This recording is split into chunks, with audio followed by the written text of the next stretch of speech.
Nous sommes début mars 2026. Il fait nuit dans le golfe Persique.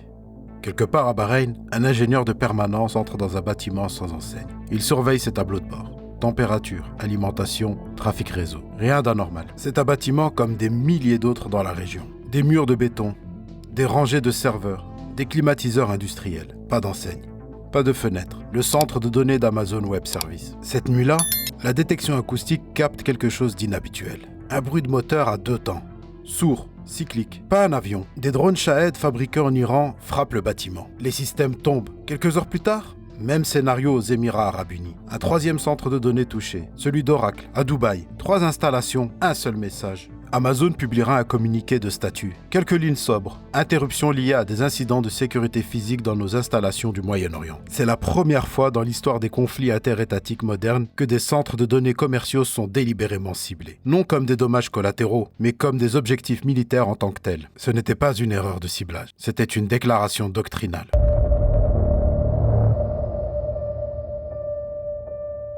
Commençons par détruire un mythe. Le mot cloud est l'un des plus grands mensonges du marketing technologique. Il suggère quelque chose d'immatériel, d'aérien intouchable. La réalité physique est radicalement différente. Prenez le comté de Loudoun, en Virginie du Nord. Une zone résidentielle et commerciale à 40 minutes de Washington.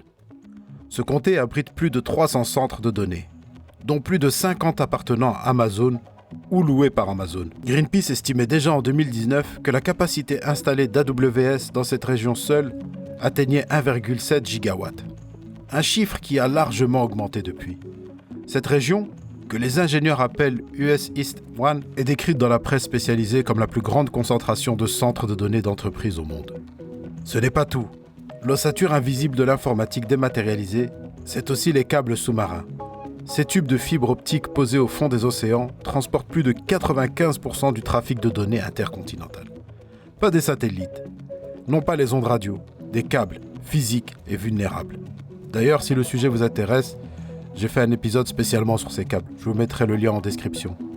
En 2024, des câbles en mer Rouge ont été endommagés. Résultat, jusqu'à 70% du trafic entre l'Europe et l'Asie perturbé. Plus de 100 millions d'utilisateurs affectés.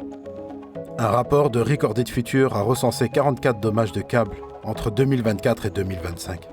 Plusieurs incidents touchant simultanément plusieurs câbles. Des ruptures dans la Baltique fin 2024. Des liaisons coupées entre la Finlande, l'Allemagne, la Lituanie et la Suède. Pour les états-majors militaires et les services de renseignement, ces nœuds forment désormais une carte d'état-major.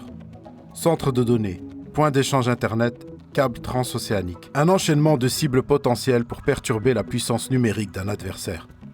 Mais comment l'Iran en est-il arrivé à considérer un serveur informatique comme une cible militaire aussi légitime qu'un dépôt de munitions ? La réponse tient en 3 lois américaines que vous connaissez peut-être de nom, mais dont les implications géopolitiques sont rarement pesées à leur juste mesure. On y revient dans 2 minutes. Je fais une pause rapide. Si vous appréciez ce contenu, abonnez-vous, likez et commentez. Ça aide pour le référencement. Allez, on continue. Pour comprendre pourquoi l'Iran considère les serveurs d'Amazon comme des cibles militaires légitimes, il faut remonter à 2013. Cette année-là, Edward Snowden révèle l'existence de Prism, un programme de la NSA permettant d'accéder aux données détenues par des entreprises américaines comme Google, Microsoft ou Facebook, sans que les utilisateurs ni même les gouvernements étrangers ne soient informés. Puis arrive la section 702 du Foreign Intelligence Surveillance Act, la loi FISA. Elle donne aux autorités américaines des pouvoirs étendus pour collecter des renseignements électroniques auprès des fournisseurs américains, y compris pour des données physiquement stockées à l'étranger. Et en 2018, le Cloud Act vient consolider le principe.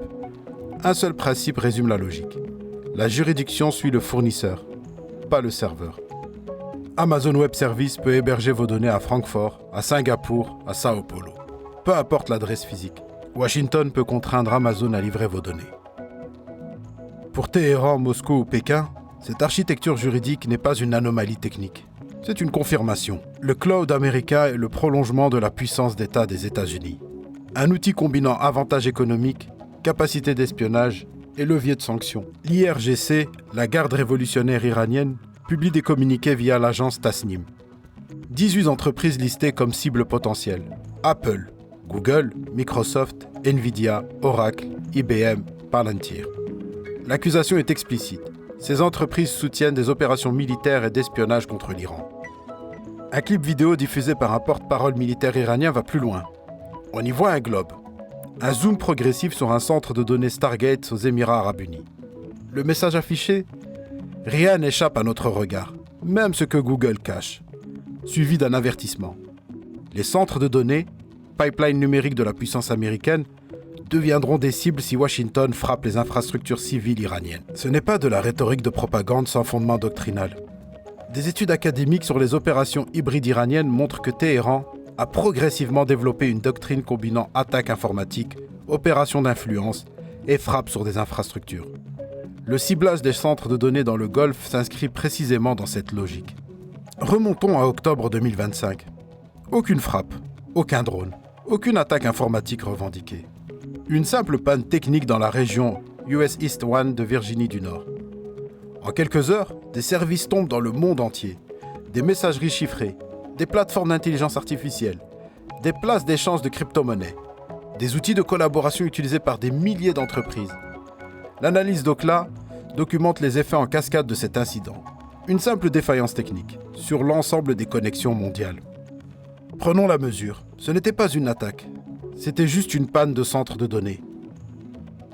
Voici pourquoi cette région est différente des autres. La région US East 1 est historiquement la première d'AWS. Elle héberge une part disproportionnée des services de contrôle, d'authentification et de métadonnées d'Amazon. IAM, le gestionnaire d'identité. Il y a IAM, le gestionnaire d'identité. Route 53, le service de résolution de noms. CloudFront, la distribution de contenu mondial. Des fonctions qui servent de colonne vertébrale à des milliers d'applications, même quand ces applications sont physiquement hébergées ailleurs. Modélisons maintenant une frappe délibérée. Destruction partielle de bâtiments, sous-stations électriques sectionnées, liaisons fibres régionales coupées, plusieurs zones de disponibilité simultanément hors service, des architectures hautement disponibles, conçues pour encaisser la perte d'une zone, s'effondrent parce que leurs concepteurs n'avaient pas prévu la perte totale d'une région entière. Les tentatives massives de basculement vers d'autres régions provoquent une congestion globale. Les services financiers s'arrêtent, les chaînes de logistique perdent leur visibilité, les outils d'intelligence artificielle deviennent muets. Et il existe une alternative à la frappe physique, peut-être plus dérangeante encore. Après l'escalade militaire de fin février 2026, plus de 60 groupes informatiques alignés sur les intérêts iraniens ont été activés en quelques heures. Selon un rapport de CloudSec, ces groupes utilisaient des outils d'intelligence artificielle pour automatiser la reconnaissance de cibles et l'exploitation de vulnérabilités à une vitesse sans précédent. Une attaque combinant sabotage logique des systèmes de refroidissement ou d'alimentation électrique et perturbation des couches d'orchestration du cloud pourrait provoquer une panne prolongée, sans destruction visible, sans attribution immédiate, sans décision de riposte évidente. À l'heure où cette vidéo est enregistrée, personne n'a encore franchi cette ligne sur le sol continental américain. En partie parce qu'attaquer directement les territoires d'une puissance nucléaire comporte des risques d'escalade incontrôlables. Mais la campagne iranienne dans le Golfe a montré quelque chose de précis. Les lignes rouges se déplacent lorsque les centres de données sont situés dans des pays tiers. Ce que ça signifie concrètement pour chaque entreprise dont les systèmes critiques tournent aujourd'hui dans cette région, et pour les architectes qui ont conçu ces systèmes, on voit ça tout de suite. Les meilleures pratiques actuelles de l'architecture dématérialisée reposent sur un principe : concevoir pour la panne. Redondance sur plusieurs zones de disponibilité, sauvegarde fréquente, tests de reprise d'activité, infrastructure définie par le code. Les événements de 2024 à 2026 rendent ce cadre insuffisant. Les ruptures de câbles en mer Rouge, les sabotages dans la Baltique, les frappes sur des centres de données dans le Golfe. Ces incidents ne sont pas des pannes techniques, ce sont des signaux géopolitiques. La Carnegie Endowment for International Peace le formule sans ambiguïté. Le contrôle du calcul informatique dématérialisé est devenu un outil géopolitique que Washington utilise pour restreindre l'accès de rivaux à ses ressources de calcul avancées. Ce qui expose symétriquement les États-Unis à des représailles sur d'autres chaînes de valeur. Du côté européen, la même prise de conscience s'est traduite autrement. L'initiative Gaia X, dont on a parlé dans de précédents épisodes, qui a été lancée par l'Union européenne en 2020, vise à bâtir une infrastructure de données fédérée, conforme aux standards européens. Des politiques nationales, le cloud de confiance en France, les programmes allemands, combine ses exigences de localisation, certification de sécurité et partenariat public-privé. Ces initiatives sont critiquées pour leur lenteur, mais aussi pour un paradoxe qui n'a pas échappé aux observateurs.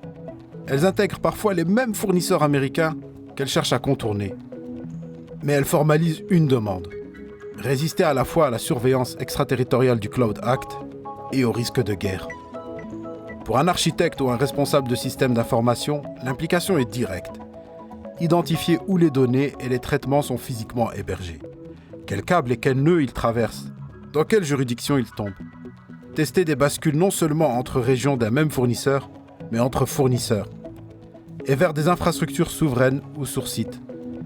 Pour les fonctions de souveraineté, administration, santé, défense et énergie, envisager des environnements isolés, opérés par des acteurs nationaux. Dans un monde où un communiqué de la garde révolutionnaire iranienne peut suffire à faire chuter la capitalisation boursière de plusieurs grands groupes technologiques, ignorer la dimension militaire des architectures dématérialisées n'est plus une option intellectuellement défendable. Alors voici ce que je retiens de cet épisode. Le premier signal, la concentration régionale est le vrai risque. La région US East One en Virginie du Nord n'est pas une région comme les autres. Elle héberge des fonctions de contrôle qui rendent dépendantes des architectures théoriquement distribuées ailleurs. La question n'est pas « avez-vous une deuxième région ?», mais avez-vous testé la perte totale de la première, y compris pour des services d'authentification et de résolution de noms. Deuxième signal, les câbles sous-marins sont votre angle mort. 95% du trafic intercontinental passe par des corridors physiques, documentés et vulnérables. 44 dommages recensés entre 2024 et 2025 selon Recorded Future. Si votre plan de continuité d'activité ne cartographie pas votre dépendance à ces corridors, mer Rouge, Méditerranée orientale, Atlantique Nord, votre plan est incomplet. Troisième signal, le risque juridique précède le risque militaire. Le Cloud Act existe depuis 2018. La section 702 de la loi FISA est en vigueur depuis plus longtemps encore. Pour les entreprises européennes, les administrations et les secteurs régulés, la question de la souveraineté de données n'est pas une option stratégique à moyen terme. C'est un risque opérationnel actif. Ce qu'il est concrètement possible de faire pour les décideurs, c'est de réaliser une cartographie précise de la surface d'exposition géopolitique des systèmes. Tester un scénario de perte totale dans une région entière, et pas seulement dans une zone de disponibilité. Et inclure dans les analyses de risque des scénarios de guerre, de sabotage physique et de sanctions, pas seulement des pannes techniques. Si vous êtes arrivé jusqu'ici, je vous remercie pour votre écoute. L'abonnement envoie un signal à l'algorithme. Ça aide Digital Architect à continuer à creuser ce genre de dossier et à vous offrir de la valeur. N'oubliez pas, ce qui se joue en 2026 n'est pas une crise passagère entre Washington et Téhéran. C'est la première démonstration publique, armée, que les infrastructures numériques civiles sont désormais traitées comme des actifs stratégiques militairement contestables. La ligne entre réseau civil et instruments de puissance étatique, que les révélations de 2013 avaient désigné en Poitiers, vient d'être franchie physiquement avec des drones dans le désert du Golfe. Vous pouvez choisir de traiter ça comme un événement régional exceptionnel, ou vous pouvez décider que c'est le nouveau point de départ de votre cartographie des risques. Et comme chaque semaine, ne suivez pas les tendances, maîtrisez-les.